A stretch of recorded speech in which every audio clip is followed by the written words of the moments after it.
Assalamualaikum warahmatullahi wabarakatuh. Perkenalkan, saya Ika Aprianti, calon guru penggerak Angkatan 11 Kabupaten Pelalawan, Provinsi Riau. Di sini saya akan mempresentasikan tugas koneksi antar materi modul 3.1, pengambilan keputusan berbasis nilai-nilai kebajikan sebagai pemimpin.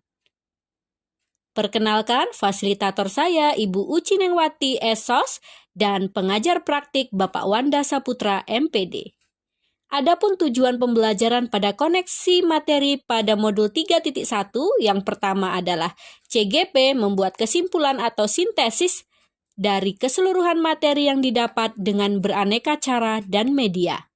Yang kedua, calon guru penggerak dapat melakukan refleksi bersama fasilitator untuk mengambil makna dari pengalaman belajar dan mengadakan metakognisi terhadap proses pengambilan keputusan yang telah mereka lalui dan menggunakan pemahaman barunya untuk memperbaiki proses pengambilan keputusan yang dilakukannya.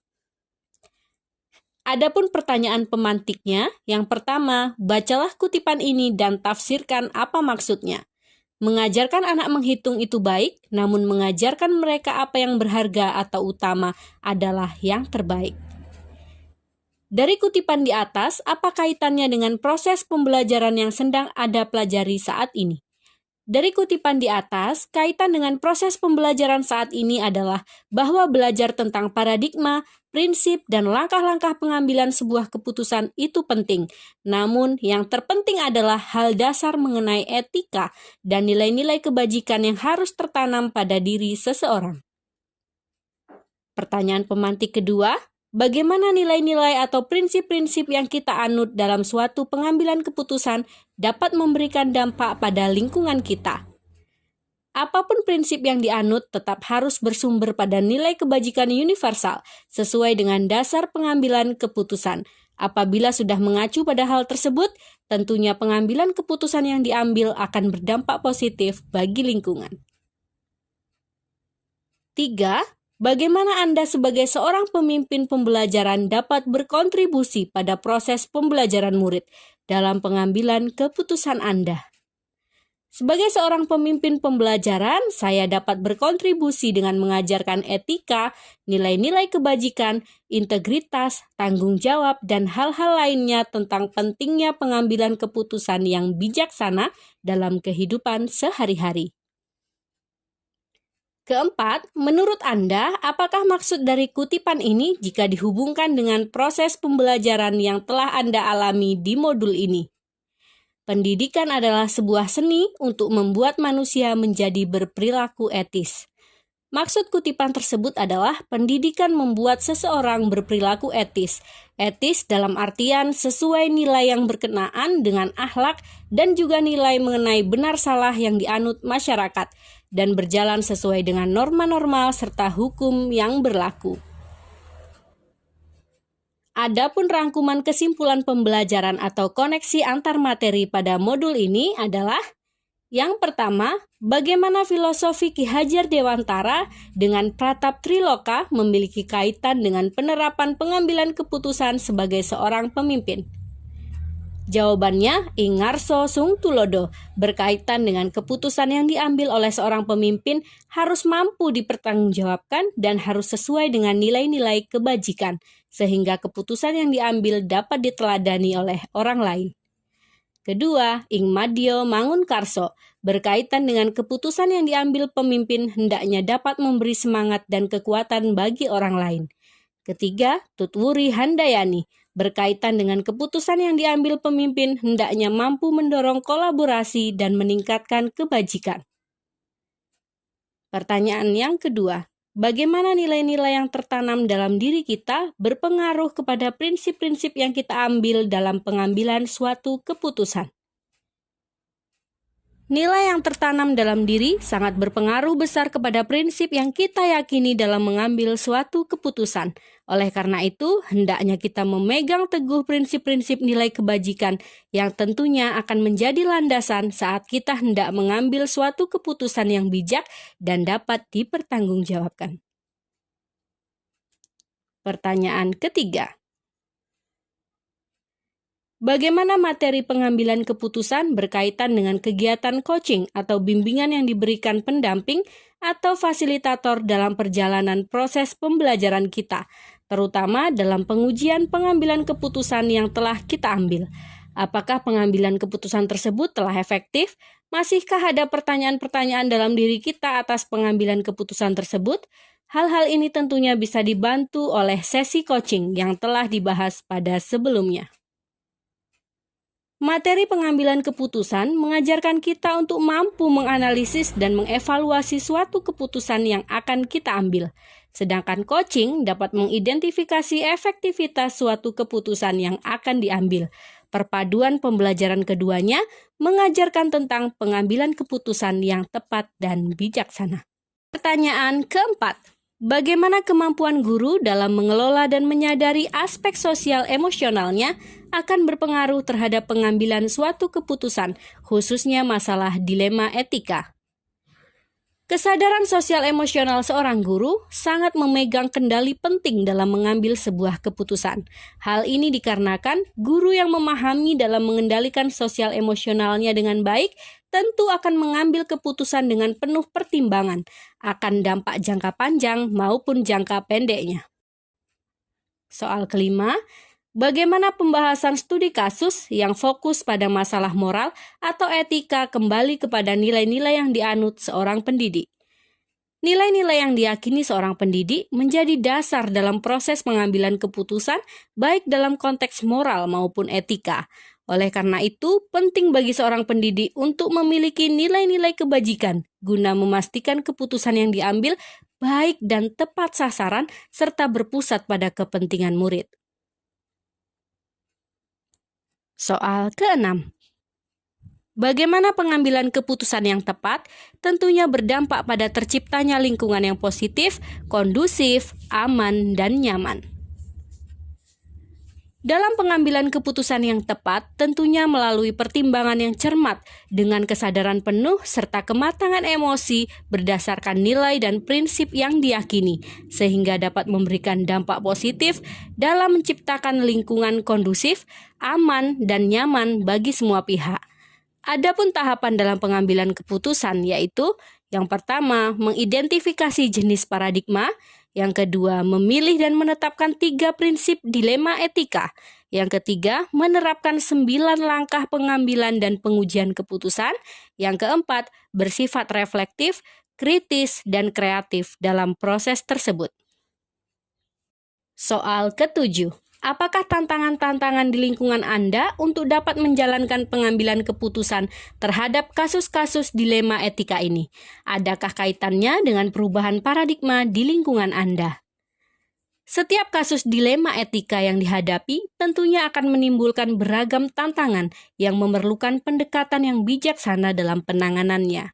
Di lingkungan saya, tantangan umum yang muncul adalah adanya perbedaan sudut pandang dalam menyikapi konsekuensi dari pelanggaran aturan kedisiplinan sekolah. Soal ke-8, apakah pengaruh pengambilan keputusan yang kita ambil ini dengan pengajaran yang memerdekakan murid-murid kita? Bagaimana kita memutuskan pembelajaran yang tepat untuk potensi murid kita yang berbeda-beda?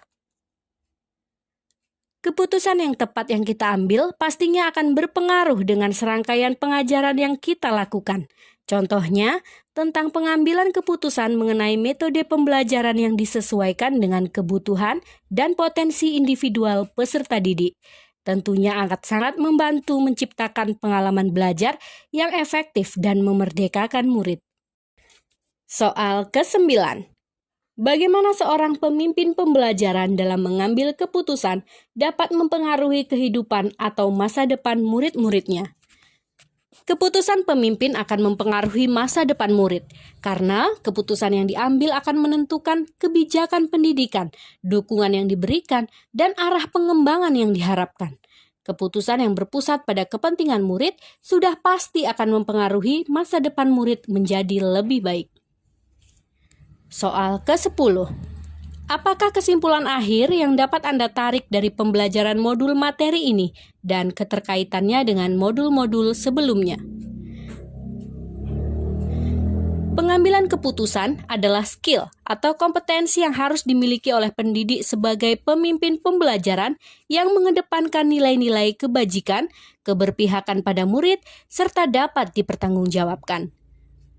Pengambilan keputusan berbasis nilai-nilai kebajikan sebagai pemimpin merupakan ujung tombak dalam menentukan arah sesuai paradigma dan visi guru penggerak, yaitu pembelajaran yang berpihak pada murid yang selaras dengan tuntutan filosofi Ki Hajar Dewantara. Seorang pemimpin pembelajaran dapat mengambil langkah selanjutnya dengan melaksanakan pembelajaran untuk memenuhi kebutuhan belajar murid serta melakukan PSE dalam mencapai potensi maksimal murid.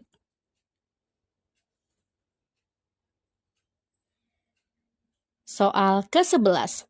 Sejauh mana pemahaman Anda tentang konsep-konsep yang telah Anda pelajari di modul ini, yaitu dilema etika dan bujukan moral, 4 paradigma pengambilan keputusan, 3 prinsip pengambilan keputusan, dan 9 langkah pengambilan dan pengujian keputusan? Adakah hal-hal yang menurut Anda di luar dugaan? Dalam menghadapi permasalahan, seorang pemimpin perlu memetakan kasus terlebih dahulu untuk menentukan apakah kasus tersebut kategori dilema etika atau bujukan moral. Proses ini mengikuti 9 langkah dalam pengajuan dan pengambilan keputusan. Hal ini memungkinkan pemimpin pembelajaran untuk menetapkan 4 paradigma pengambilan keputusan yang didasarkan pada 3 prinsip inti dalam merumuskan keputusan. Pemimpin dapat menghadirkan opsi trilema sebagai solusi kreatif yang dapat diterima oleh semua pihak, merupakan hal di luar dugaan dalam menghadapi kasus dilema etika. Soal ke-12. Sebelum mempelajari modul ini, pernahkah Anda menerapkan pengambilan keputusan sebagai pemimpin dalam situasi moral dilema? Bila mana pernah, apa bedanya dengan apa yang Anda pelajari di modul ini? Sebagai pemimpin pembelajaran, saya pernah menerapkan pengambilan keputusan pada kasus dilema etika. Saat itu, terdapat murid yang sangat sopan, santun, dan memiliki karakter baik lainnya. Namun hasil asesmennya sering tidak tuntas. Setelah remedial juga belum memenuhi sehingga berdampak pada akumulasi nilai akhir semester yang tidak mencukupi standar kompetensi. Hal ini tentunya membuat saya dilema. Di satu sisi, saya harus berlaku adil untuk memberi nilai sesuai akumulasi nilai pada semua murid, namun di sisi lain, saya juga kasihan dengan anak tersebut karena anak ini baru saja kehilangan ibunya untuk selama-lamanya. Akhirnya, saya memberikan nilai baik, namun dengan catatan harus mengikuti bimbingan khusus untuk mengejar ketertinggalannya. Setelah mempelajari modul ini, saya semakin memahami bahwa seorang pemimpin pembelajaran pasti pernah dihadapkan pada kasus yang mengandung dilema etika, sehingga perlu bersikap reflektif, kritis, dan kreatif untuk menghadirkan opsi trilema agar keputusan yang diambil dapat diterima oleh semua pihak. Soal ke-13. Bagaimana dampak mempelajari konsep ini buat Anda? Perubahan apa yang terjadi pada cara Anda dalam mengambil keputusan sebelum dan sesudah mengikuti pembelajaran modul ini? Modul ini sangat berdampak pada bertambahnya wawasan saya dalam mengambil sebuah keputusan yang bertanggung jawab. Sebelumnya, saya berpikir bahwa keputusan yang diambil itu hanya wajib sesuai dengan aturan yang berlaku. Namun setelah mempelajari modul ini, ternyata dalam memutuskan kasus dilema etika perlu untuk menentukan dasar berpikir berbasis rasa peduli, aturan atau hasil akhir yang tentunya penuh pertimbangan yang matang terhadap segala konsekuensi di belakang hari. 14.